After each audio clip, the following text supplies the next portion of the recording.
ദൈവത്തിൽ നിന്ന് എന്ന് പറഞ്ഞു വരുന്ന എല്ലാ മനുഷ്യരും ദൈവത്തിൽ നിന്നുമല്ല. നന്മയുടെ രൂപത്തിലാണ് തിന്മ ഇപ്പോൾ ലോകത്തിലേക്ക് വരുന്നത്. പിശാചിന്റെ പ്രവർത്തന രീതികളാണ് തിടുക്കം കൂട്ടുക, ഭയപ്പെടുത്തുക, വെറുപ്പ്, നൈരാശ്യം, ദേഷ്യം, ക്ഷമിക്കാൻ പറ്റാത്ത അവസ്ഥ ഇതൊക്കെ നിങ്ങളിൽ ഉണ്ടാക്കുക, മുന്നോട്ട് പോകാൻ പറ്റാത്ത വിധം സ്റ്റക്കായി എന്നൊരു തോന്നൽ നിങ്ങളിൽ ഉണ്ടാക്കുക, ദൈവത്താൽ നിങ്ങൾ ഉപേക്ഷിക്കപ്പെട്ടു എന്നൊരു ചിന്ത നിങ്ങൾക്കുണ്ടാകുക, മിഥ്യയായ ഒരു കാര്യത്തെ, അതായത് ഇല്ല, യഥാർത്ഥത്തിൽ അത് അങ്ങനെയൊന്നുമില്ല, പക്ഷെ നിങ്ങൾ ഇല്ലാത്ത എന്തോ ഒരു കാര്യത്തെ വിശ്വസിച്ചു കൊണ്ടിരിക്കുക, ഇല്ലാത്തൊരു കാര്യത്തെ ഓർത്ത് നിങ്ങൾ ഭയപ്പെടുത്തുകൊണ്ടിരിക്കുക, അമിതമായ കുറ്റബോധം, നിരാശ, ആത്മഹത്യാ പ്രവണത, വെറുപ്പ്, ഇതെല്ലാം പിശാചിന്റെ ഒരു പ്രവർത്തന രീതിയാണ്. രക്ഷ ഒരുപാട് ദൂരെയാണെന്നുള്ള ഒരു തോന്നിപ്പിക്കൽ, നേരിട്ട് ദൈവത്തോട് പ്രാർത്ഥിക്കാൻ പറ്റില്ല, അല്ലെങ്കിൽ ദൈവവുമായിട്ട് നമുക്ക് കോണ്ടാക്ട് ചെയ്യാൻ പറ്റത്തില്ല, അല്ലെങ്കിൽ ദൈവം എന്ന ആള് എന്നിൽ നിന്നും ഒരുപാട് ദൂരെയാണ്, എനിക്ക് എത്തിപ്പെടുത്താൻ പറ്റാത്ത അടുത്താണ് എന്നൊരു തോന്നൽ നിങ്ങൾക്ക് ഉണ്ടാക്കുക. കപടഭക്തി പ്രവണത ഉണ്ടാകും. ഞാൻ കുറെ മുമ്പ് ഇതിനെ കുറിച്ചൊക്കെ വീഡിയോസ് ചെയ്തിട്ടുണ്ട്. കപടഭക്തി എന്ന് പറഞ്ഞാൽ ഞാൻ പ്രാർത്ഥിച്ചോ, എല്ലാ ദിവസവും പള്ളിയിൽ പോക്കോ, എപ്പോഴും കൊന്തയൊക്കെ കൈപിടിച്ച് നടന്നോ, പക്ഷെ ആത്മാർത്ഥമായിട്ട് പ്രാർത്ഥിക്കരുത്, ആത്മാവിൽ നിന്ന് പ്രാർത്ഥിക്കരുത്. ഇനി മറ്റൊന്നാണ്, ആന്തരികമായിട്ടൊരു പരിവർത്തനത്തിന് നിൽക്കരുത്. ഉള്ളിൻ്റെ ഉള്ളിൽ നിങ്ങൾ മടിയനായിരിക്കാം, പണിയെടുക്കത്തില്ല, അല്ലെങ്കിൽ നിങ്ങൾ ലേസിനെസ്, ഒരു വലിയ ബോഷത്വം, അലസതയും ബോഷത്വം എന്ന് പറഞ്ഞൊരു ഭാഗമുണ്ട്.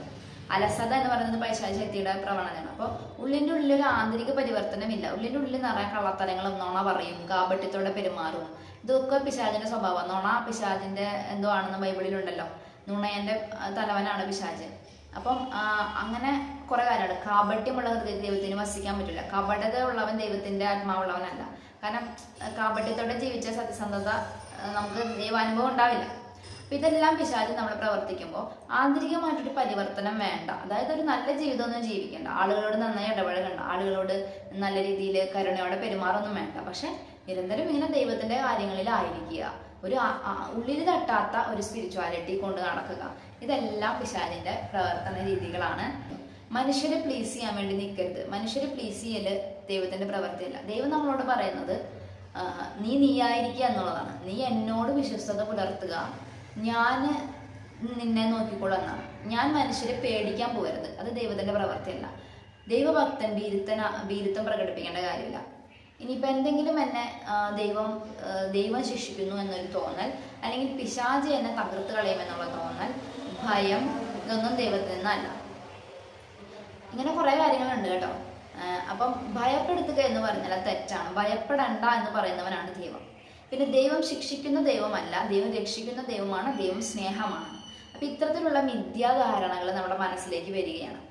പിന്നെ പാപം ചെയ്താലും കുഴപ്പമില്ല എന്ന് പറയുന്ന ഒരു ദൈവമില്ല. പാപം തന്നെയാണ്. പക്ഷെ പാപിയെ സ്നേഹിക്കുന്ന ഒരു ദൈവമാണ് നമുക്കുള്ളത്. പാപത്തെ വെറുക്കുന്ന ഒരു ദൈവം തന്നെ നമുക്കുള്ളത്.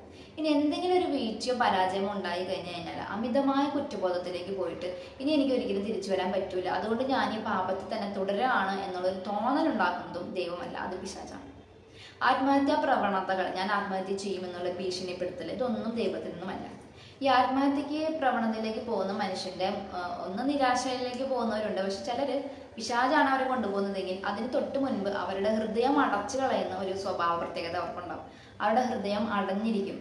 അവർക്ക് ആരും എന്ത് പറഞ്ഞാലും അവരുടെ തലയിലേക്ക് കയറാത്ത രീതിയിൽ അവരാണ് എന്തോ ഒരു അരൂപി അവർ ശക്തമായിട്ട് അടിച്ചമർത്തി ഇങ്ങനെ ആധിപത്യം പുലർത്തുന്ന നമുക്ക് കാണാൻ പറ്റും. നമുക്ക് അവരെ രക്ഷിക്കാൻ പറ്റാത്ത തരത്തിൽ അവര് വല്ലാത്തൊരു ഇരുട്ടിലായിരിക്കും, നമുക്ക് അവരെ രക്ഷിക്കാൻ പറ്റത്തില്ല. അപ്പൊ ഇതുപോലുള്ള കുറെ കാര്യങ്ങള് പൈശാചിക മേഖലയിലുണ്ട്. അപ്പൊ ഇതിന് ഒന്നാമത്തെ കാര്യം വചനം അറിഞ്ഞിരിക്കുക എന്നതാണ്. പിന്നെ ആരും എന്നെ ഓർമ്മിപ്പിച്ചു മാതാവിന്റെ വെന്തിങ്ങ ധരിക്കുക എന്നുള്ളത്. അത് ഞാൻ കേട്ടിട്ടുണ്ട്, ഞാൻ എന്തോ ഇടാറില്ല. എനിക്ക് ബെനഡിക്റ്റൻ ക്രോസിന്റെ ഒരു പ്രസൻസ് ആണ്, എൻ്റെ എക്സ്പീരിയൻസിൽ അതാണ്. പിന്നെ ബെനഡിക്റ്റൻ ക്രോസ് അല്ലെങ്കിൽ ബെനഡിക്റ്റൻ ലോക്കറ്റും, പിന്നെ മാതാവിന്റെ മിറാക്കുലസ് മെഡൽ എന്ന് പറഞ്ഞൊരു മെഡലുണ്ട്. അതാണ് അതൊരു ഇതാണ്, ഒരു ലോക്കറ്റ് പോലെ ഉള്ളതാണ്. അതിലെന്തോ ഒരു ദൈവത്തിന്റെ ഒരു പ്രവൃത്തി ഉള്ളത് വിശ്വസിക്കാൻ എനിക്കൊരു മെസ്സേജിലൂടെ കിട്ടിയതാണ്, അത് ധരിക്കണം എന്നുള്ളത്. അപ്പൊ ജപമാല പ്രാർത്ഥനകള്, പരിശുദ്ധ അമ്മയുടെ മധ്യസ്ഥ ശക്തി. ഇനി പൈശാചിക ശക്തികൾ തന്നെ ചെയ്യുന്ന ഒരു പ്രവർത്തനം ഡ്യൂപ്ലിക്കേറ്റിസം. ഒറിജിനൽ ആണെന്ന് തോന്നിപ്പിക്കുന്ന ഡ്യൂപ്ലിക്കേറ്റ്. അതായത് ഇതാണ് ശരിയെന്ന് നമുക്ക് തോന്നിപ്പിക്കും, പക്ഷെ അത് ശരിയായിരിക്കില്ല. ശരിയായ കാര്യത്തിന് നമുക്ക് മനസ്സിലാക്കാൻ പറ്റുന്നില്ല. ഡ്യൂപ്ലിക്കേറ്റിസം ചെയ്യാം. അപ്പോൾ ഫ്രാൻസിസ് പുണ്യാളന്റെ മുമ്പിൽ പിശാച് വന്നത് ഈശോയുടെ രൂപത്തിലാണ്. അപ്പോൾ ഈശോ ഏതാ പിശാച് ഏതാ നമുക്ക് തിരിച്ചറിയാൻ പ്രയാസമാണ്. ഇറ്റ്സ് വെരി ഡിഫിക്കൽട്ടാണ്. ഇനി ഇപ്പോഴത്തെ ഒരു ട്രെൻഡായിട്ട് പിശാച് ഇപ്പോൾ ഒരു ശക്തമായ പ്രവർത്തന രീതിയായിട്ട് കൊണ്ടു നടക്കുന്നത് കള്ളഭക്തിയാണ്, കപടഭക്തിയാണ്. യഥാർത്ഥത്തിലുള്ള ദൈവാനുഭവത്തിലേക്ക് വരാതെ ഭക്തരാണെന്ന് സ്വയം മറ്റുള്ളവരെ വിശ്വസിപ്പിക്കുക. അങ്ങനെ മറ്റുള്ളവർ വിശ്വസിക്കുമ്പോൾ അവർ പെട്ടെന്ന് വിശ്വസിക്കുന്നുണ്ട് കേട്ടോ, അത് നമ്മുടെ വീഴ്ചയാണ്. അങ്ങനെ വിശ്വസിക്കുമ്പോൾ അവരിലൂടെ പിന്നെ പാപത്തിൻ്റെ ഒരു സ്വാധീനം ഉണ്ടാവാം. നിങ്ങളൊരു 10 ദിവസം അടുപ്പിച്ച് പള്ളിയിൽ പോയാൽ നിങ്ങൾ നല്ലവരാണെന്നാണ് ലോകം വിചാരിക്കുന്നത്. നിങ്ങളുടെ ആത്മാവിലെ എന്താ അവസ്ഥ എന്നുള്ളതാണ് നിങ്ങളുടെ വിശ്വാസത്തിൻ്റെ തരം. അപ്പം നിങ്ങൾ 4 ദിവസം അടുപ്പിച്ച് ഒരു സ്റ്റാറ്റസ് ഈശോടെ ഇട്ട് കഴിഞ്ഞാൽ മറ്റുള്ളവർക്ക് നിങ്ങൾ നല്ലവരായി. നല്ലവരും അങ്ങനെ ഇടുമായിരിക്കും, പക്ഷെ മറ്റുള്ളവരെ കാണിക്കാൻ വേണ്ടി ചെയ്യുന്നതൊന്നും ഭക്തിയല്ല. ഞാൻ ഭക്തനാണ്, ഞാൻ ഭക്തയല്ല. ഞാൻ എല്ലാ ദിവസവും എപ്പോഴും നിങ്ങൾക്ക് എന്നെ പള്ളിയിലൊന്നും കാണാൻ പറ്റത്തില്ല.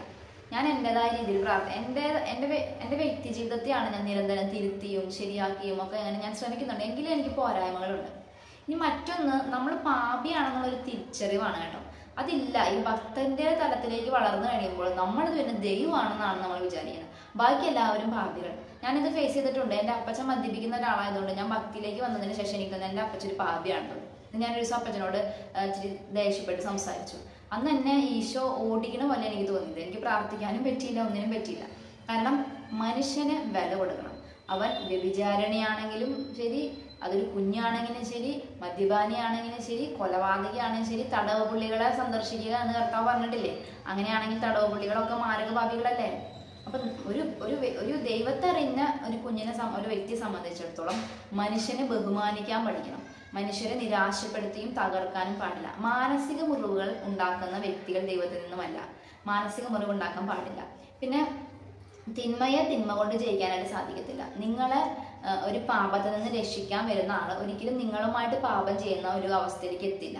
അങ്ങനെയല്ല നിങ്ങൾ അയാളെ രക്ഷിക്കാം.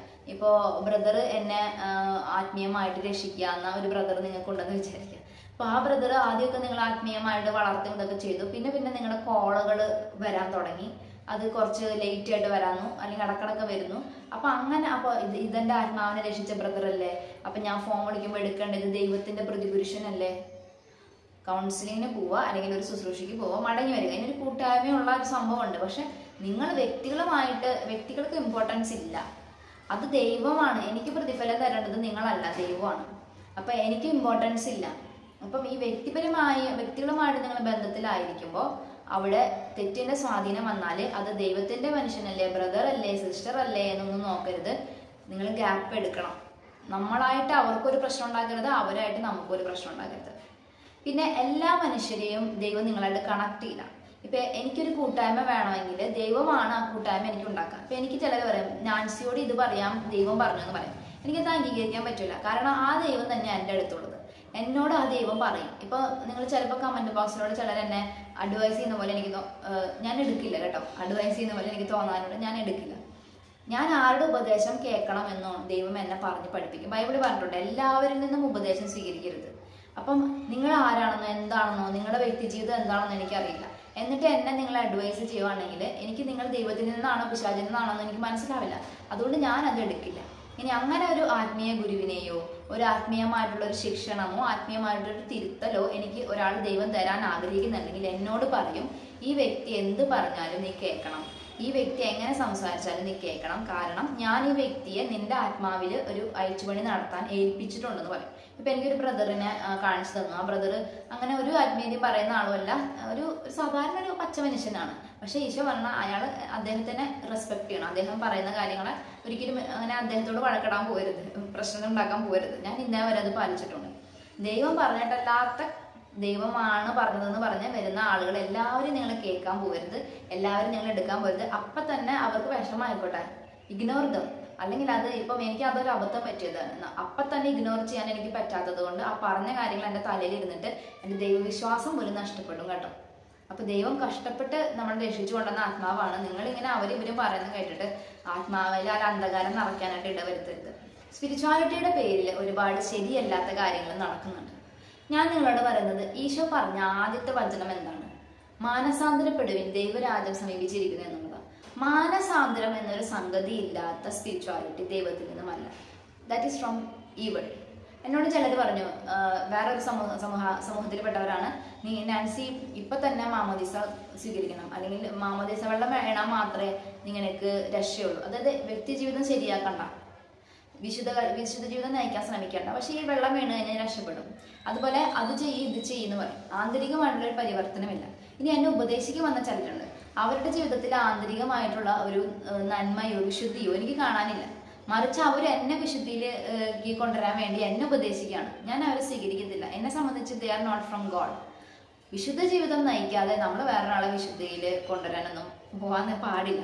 നമ്മൾ ആദ്യം ശരിയാവണം. നമ്മൾ കംപ്ലീറ്റ് ആയിട്ട് പെർഫെക്റ്റ് ആവണം എന്നല്ല ഞാൻ പറയുന്നത്. ഇപ്പൊ എനിക്ക് ദൈവം തന്നിട്ടുള്ള വ്യക്തികൾ പെർഫെക്റ്റ് അല്ല, പക്ഷെ അവരും പെർഫെക്റ്റ് അല്ല, ഞാനും പെർഫെക്റ്റ് അല്ല. അപ്പൊ അവരെന്നെ ഞങ്ങൾ സഹകരിച്ചു പോവാണ് ചെയ്യുന്നത്.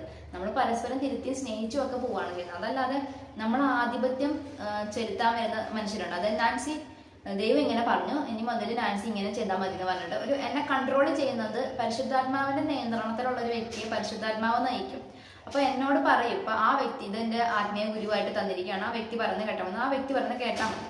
പിന്നെ ഇതൊക്കെ എൻ്റെ വിളിയുമായിട്ട് ബന്ധപ്പെട്ട് കിടക്കുന്നതാണ്. എനിക്ക് ഒരിക്കലും ഒരു റിലീജിയസ് ആയിട്ടുള്ള ഇടത്തു നിന്നും ഒരു ഗുരുവിനെ ലഭിക്കാൻ പോകുന്നില്ല. എൻ്റെ ഒരു ഗുരു മിക്കപ്പോഴും ഒരു സോഷ്യൽ വർക്കർ ആയിരിക്കും, ഒരു മിഷണറി ആയിരിക്കും. കാരണം എൻ്റെ വിളി അതാണ്. ഇനി ദൈവം പറഞ്ഞൊരു ശുശ്രൂഷയുണ്ട്. ഞാൻ ചാനൽ നിർത്തുമെന്ന് നിങ്ങൾ ചോദിച്ചു. എന്നെ സംബന്ധിച്ച് ഒരുപാട് പറഞ്ഞു കഴിഞ്ഞാൽ എൻ്റെ കയ്യിലുള്ളതൊക്കെ തീർന്നു. ഞാൻ എക്സ്പീരിയൻസ് ചെയ്തൊക്കെ തീർന്നു.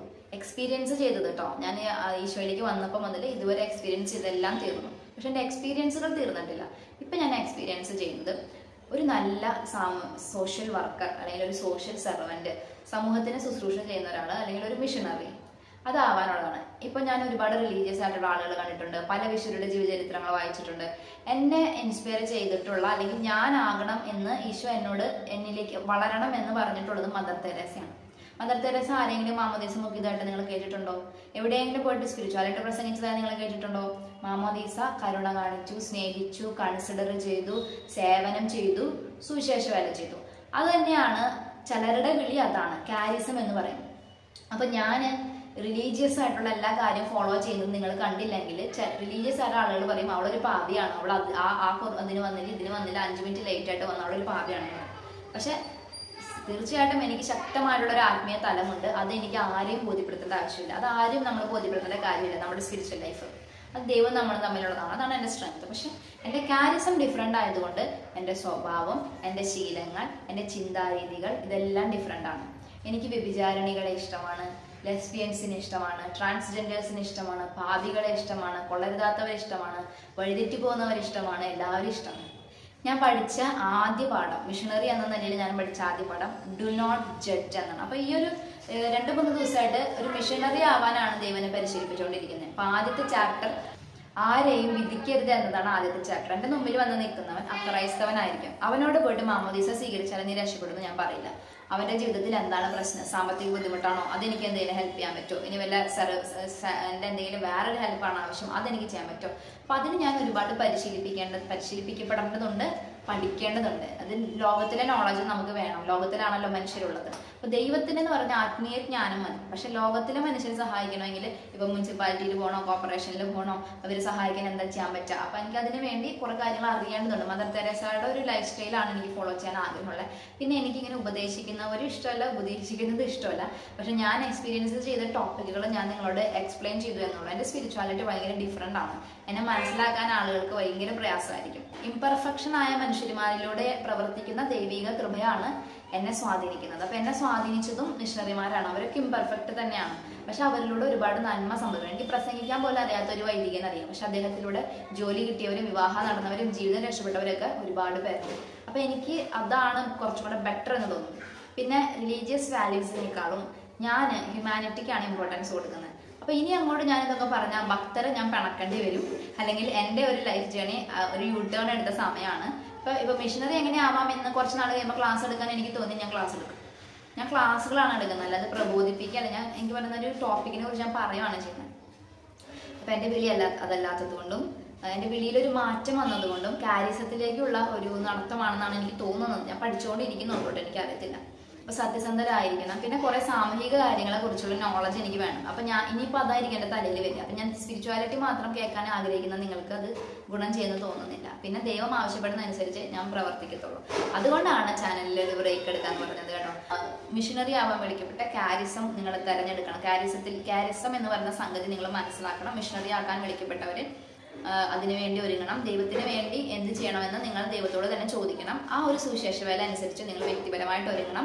ദൈവം നിങ്ങൾക്ക് അതിന് വേണ്ട വഴിയും വാതിലുകളൊക്കെ തുറന്നു തരും. ഇപ്പം എനിക്കൊരു സമാധാനമായി. ദൈവം നിങ്ങളെ അനുഗ്രഹിക്കട്ടെ.